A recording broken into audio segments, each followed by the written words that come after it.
بسم الله الرحمن الرحيم. الحمد لله الذي أنزل على عبده الكتاب ولم يجعل له عوجا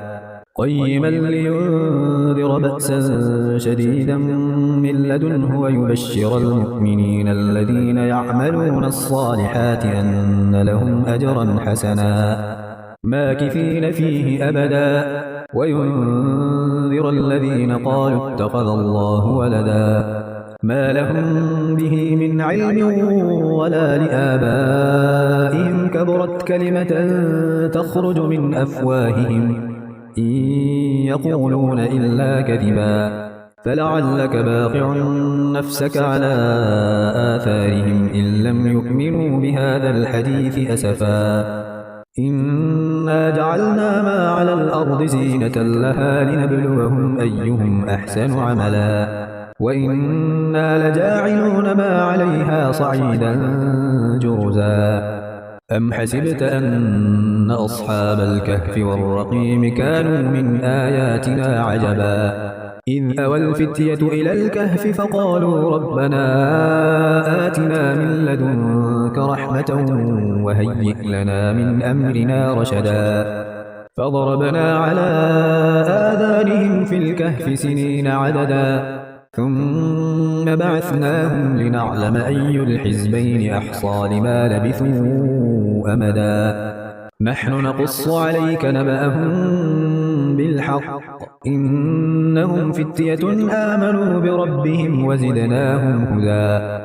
وربطنا على قلوبهم إذ قاموا فقالوا ربنا رب السماوات والأرض لن ندعو من دونه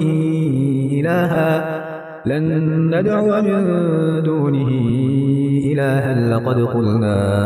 إذا شططا هؤلاء قوم اتخذوا من دونه آلهة لولا يأتون عليهم بسلطان بين فمن أظلم ممن افترى على الله كذبا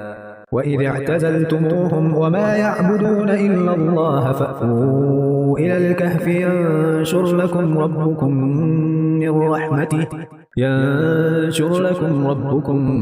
من رحمته ويهيئ لكم من أمركم مرفقا وترى الشمس إذا طلعت تزاور عن كهفهم ذات اليمين وإذا غربت تقرضهم ذات الشمال وهم في فجوة منه ذلك من آيات الله من يهد الله فهو المهتد ومن يضلل فلن تجد له وليا مرشدا وتحسبهم أيقاظا وهم رقود ونقلبهم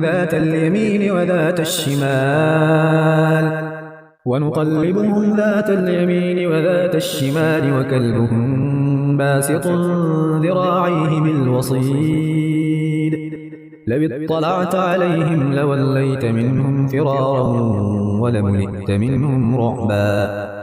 وكذلك بعثناهم ليتساءلوا بينهم قال قائل منهم كم لبثتم قالوا لبثنا يوما أو بعض يوم قالوا ربكم أعلم بما لبثتم فبعثوا أحدكم بورقكم هذه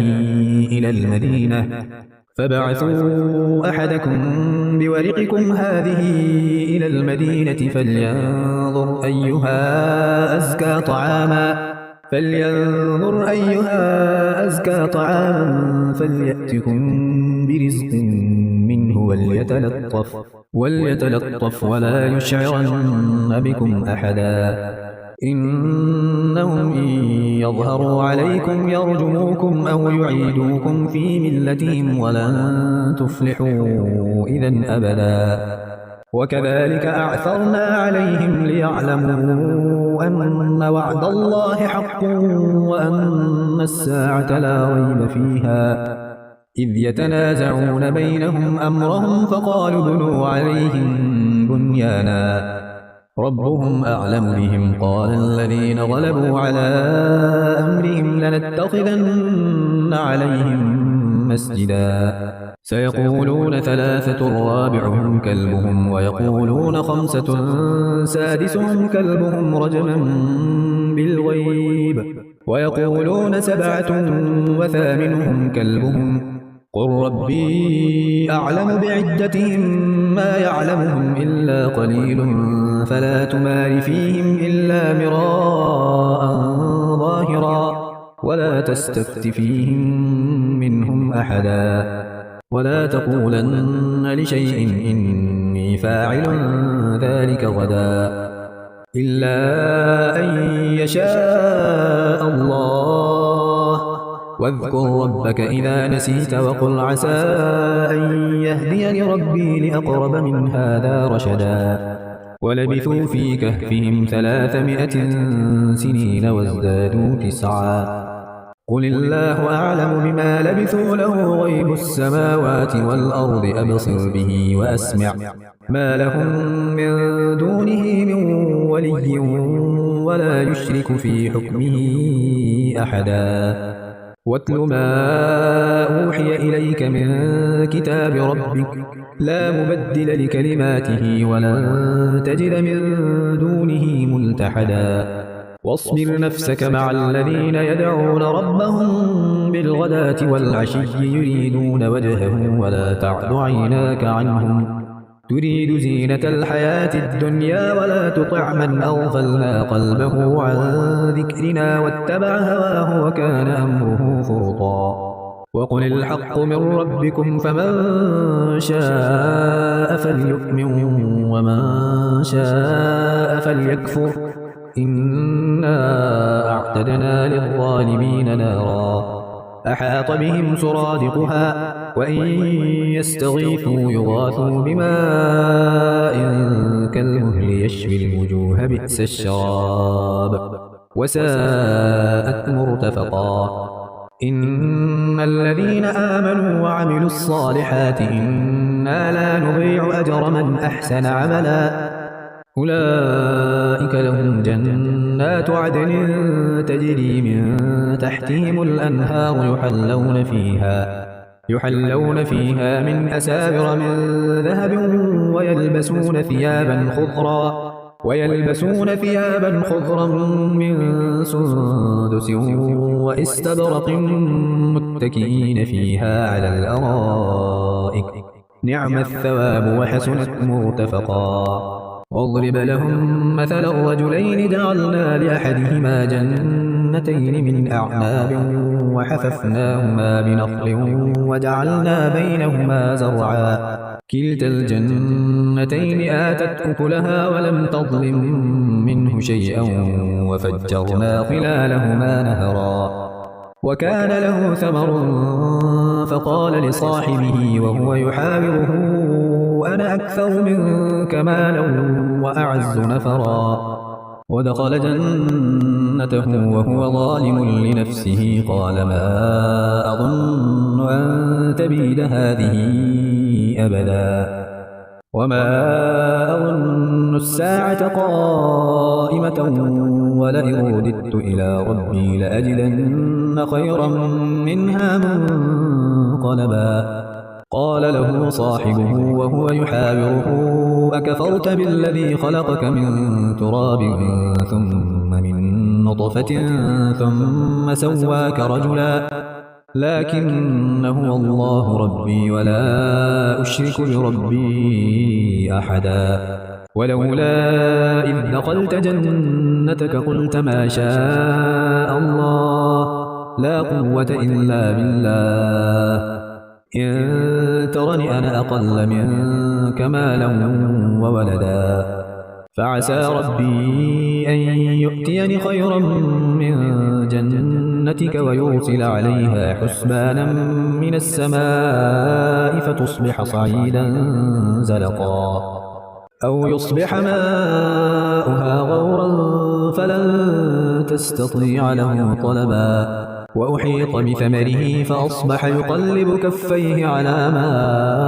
أنفق فيها وهي خاوية على عروشها ويقول يا ليتني لم أشرك بربي أحدا ولم تكن له فئة ينصرونه من دون الله وما كان منتصرا هنالك الولاية لله الحق هو خير ثوابا وخير عقبا واضرب لهم مثل الحياة الدنيا كماء إن أنزلناه من السماء فاختلط به نبات الأرض فأصبح هشيما تذروه الرياح وكان الله على كل شيء مقتدرا المال والبنون زينة الحياة الدنيا والباقيات الصالحات خير عند ربك ثوابا وخير أملا ويوم نسير الجبال وترى الأرض بارزة وحشرناهم فلم نغادر منهم أحدا وعرضوا على ربك صفا لقد جئتمونا كما خلقناكم أول مرة بل زعمتم أن لن نجعل لكم موعدا ووضع الكتاب فترى المجرمين مشفقين مما فيه ويقولون يا ويلتنا ما لهذا الكتاب لا يغادر صغيرة ولا كبيرة إلا أحصاها ووجدوا ما عملوا حاضرا ولا يظلم ربك أحدا وإذ قلنا للملائكة اسجدوا لآدم فسجدوا إلا إبليس كان من الجن ففسق عن أمر ربه أفتتخذونه وذريته أولياء من دوني وهم لكم عدو بئس للظالمين بدلا ما أشهدتهم خلق السماوات والأرض ولا خلق أنفسهم وما كنت متخذ المضلين عضدا ويوم يقول نادوا شركائي الذين زعمتم فدعوهم فلم يستجيبوا لهم وجعلنا بينهم موبقا ورأى المجرمون النار فظنوا أنهم مواقعوها ولم يجدوا عنها مصرفا ولقد صرفنا في هذا القرآن للناس من كل مثل وكان الإنسان أكثر شيء جدلا وما منع الناس أن يؤمنوا إذ جاءهم الهدى ويستغفروا ربهم إلا أن تأتيهم سنة الأولين أو يأتيهم العذاب قبلا وما نرسل المرسلين إلا مبشرين ومنذرين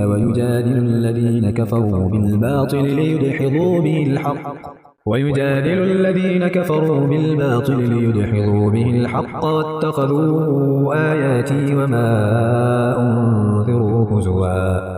ومن أظلم ممن ذكر بآيات ربه فأعرض عنها ونسي ما قدمت يداه إنا جعلنا على قلوبهم أكنة أن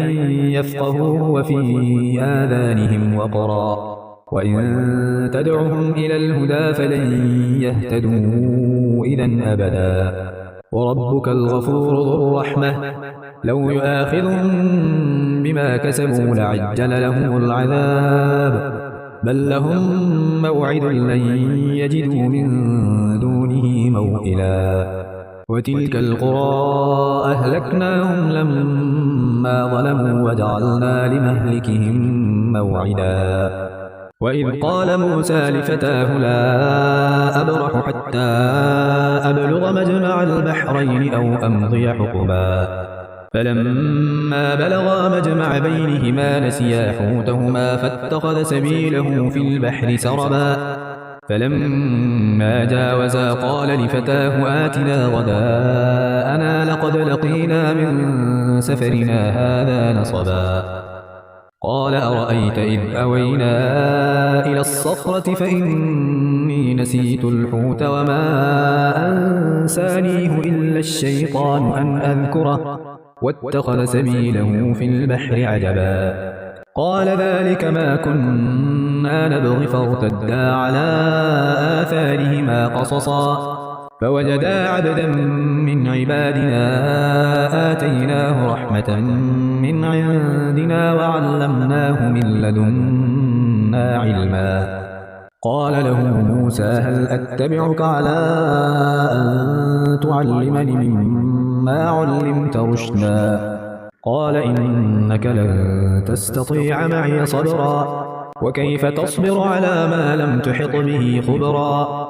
قال ستجدني إن شاء الله صابرا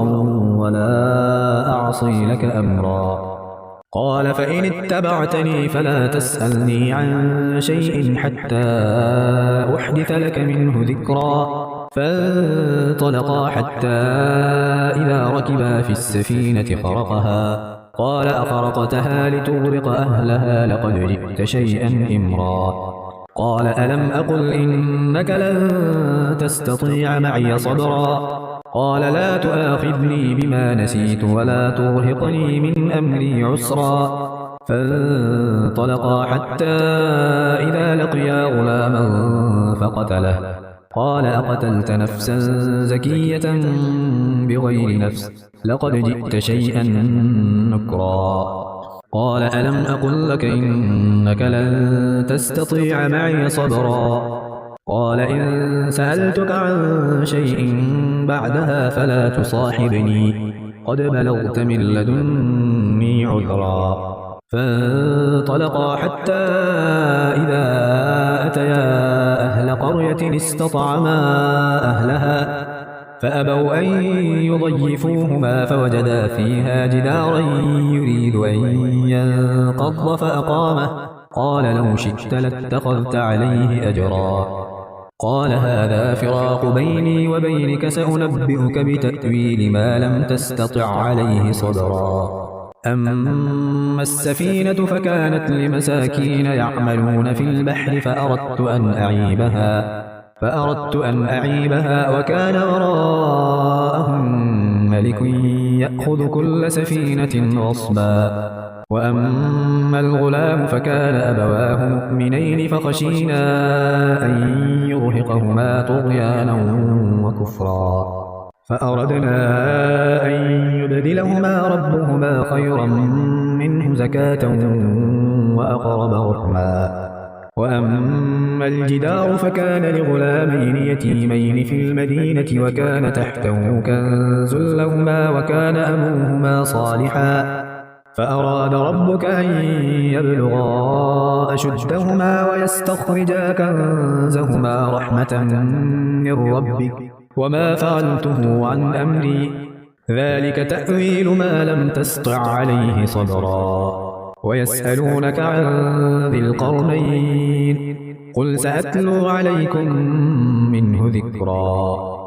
إنا مكنا له في الأرض وآتيناه من كل شيء سببا فأتبع سببا حتى إذا بلغ مغرب الشمس وجدها تغرب في عين حمئة ووجد عندها قوما. قلنا يا ذا القرنين إما أن تعذب وإما أن تتخذ فيهم حسنا. قال أما من ظلم فسوف نعذبه ثم يرد إلى ربه فيعذبه عذابا نكرا. وأما من آمن وعمل صالحا فله جزاء الحسنى وسنقول له من أمرنا يسرا. ثم أتبع سببا حتى إذا بلغ مطلع الشمس وجدها تطلع على قوم لم نجعل لهم من دونها سترا. كذلك وقد أحطنا بما لديه خبرا. ثم أتبع سببا حتى إذا بلغ بين السدين وجد من دونهما قوما لا يكادون يفقهون قولا. قالوا يا ذا القرنين إن يأجوج ومأجوج مفسدون في الأرض فهل نجعل لك خرجا على أن تجعل بيننا وبينهم سدا؟ قال ما مكنني فيه ربي خير فأعينوني بقوة أجعل بينكم وبينهم ردما آتوني زبر الحديد حتى إذا ساوى بين الصدفين قال انفخوا حتى إذا جعله نارا قال آتوني أفرغ عليه قطرا فما استطاعوا أن يظهروه وما استطاعوا له نقبا قال هذا رحمة من ربي فإذا جاء وعد ربي جعله دكاء وكان وعد ربي حقا وتركنا بعضهم يومئذ يموج في بعض ونفخ في الصور فجمعناهم جمعا وعرضنا جهنم يومئذ للكافرين عرضا الذين كانت أعينهم في غطاء عن ذكري وكانوا لا يستطيعون سمعا أفحسب الذين كفروا أن يتخذوا عبادي من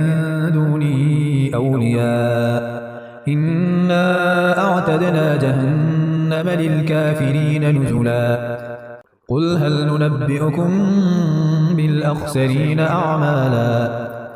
الذين ضل سعيهم في الحياة الدنيا وهم يحسبون أنهم يحسنون صنعا